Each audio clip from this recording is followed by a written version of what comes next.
Hello மக்களே, ஈஸியான chicken biryani எப்படி பண்ணுறதுன்னு பார்க்கலாம் வாங்க. 1/2 kg சிக்கன் எடுத்துக்கோங்க. வெங்காயம், தக்காளி, மல்லி, புதினா, பச்சை மிளகா, பட்டை, கிராம்பு, ஏலக்காய், லெமன் எடுத்திருக்கேன். தேவையான அளவு மசாலா எல்லாமே எடுத்திருக்கேன். பேன் நல்லா ஹீட் ஆனதுக்கப்புறம் ஆயில் விட்டுக்கோங்க.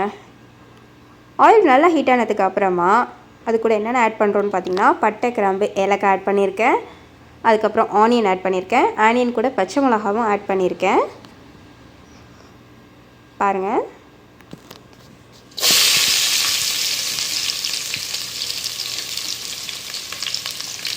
இஞ்சி பூண்டு ஆட் பண்ணிவிட்டு நல்லா ஒரு 2 மினிட்ஸ் அப்படியே வதங்கட்டும்.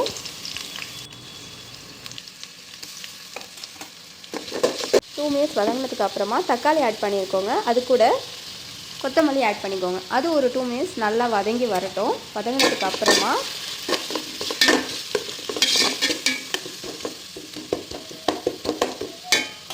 நம்ம மசாலா வச்சுருந்தோம் இல்லையா, அந்த மசாலாவையும் கொட்டி ஒரு நல்லா 10 மினிட்ஸ்க்கு அப்படியே இருக்கட்டும், மூடி வச்சுருங்க.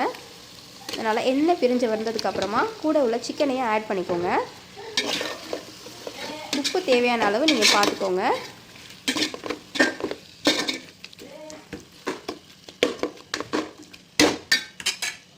அப்படியே மூடி வச்சுட்டு 15 மினிட்ஸ்க்கு அப்புறம் நம்ம ஓப்பன் பண்ணி பார்க்குறோம். பாருங்கள், நல்லா வெந்து வந்திருக்கு. அந்த சிக்கனு, ஆனியனு எல்லா மசாலாவோட சேர்ந்து சூப்பராக ஆகி வந்திருக்கு. பாதி குக் ஆகிடுச்சு.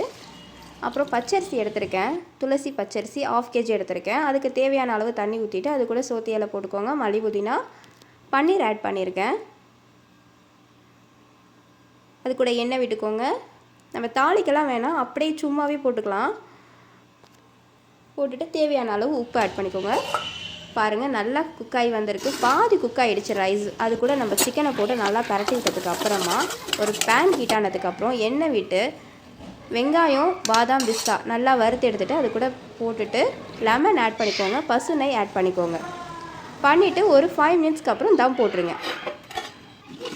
போட்டதுக்கப்புறம் வாவ், சூப்பரான சிக்கன் பிரியாணி ரெடி ஆகிடுச்சு. பாருங்கள், எவ்வளோ எம்மியான சிக்கன் பிரியாணி ரெடி ஆகிருக்குன்னு பாருங்கள்.